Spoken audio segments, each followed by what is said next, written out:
How to see blocked messages on Android. Hi friends, welcome back to the channel. Today I will guide you on how to view the blocked messages on Android. So guys, follow these easy steps to learn how to do so.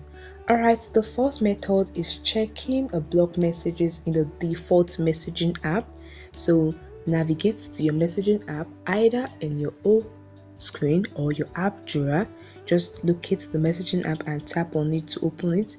This opens the list of your messages on your device.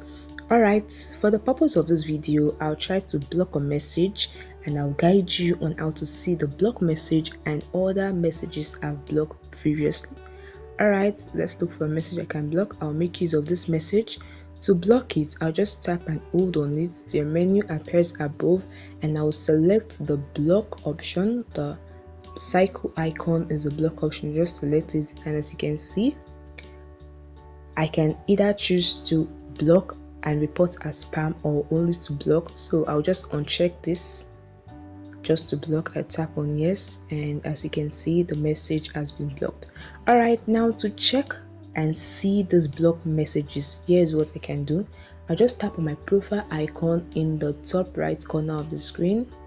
If you can't find the profile icon there, you might see the three dots, so just tap on it and this opens the setting menu. Now you can see the option spam and blocked is the second option. Tap on it and this is where all your blocked messages are. So you can see on the screen, you can see the message I just blocked. It appears first, and that is it. This is how you can view or see blocked messages on your Android device. Alright, you can tap on it to delete the message completely. You can also tap on it and tap on unblock to unblock the messages. So you can repeat this action for each of your blocked messages. It's very easy. If this video helped you, please like the video, subscribe to the channel and hit the notification bell. Thanks for watching guys. Bye and see you in the next video.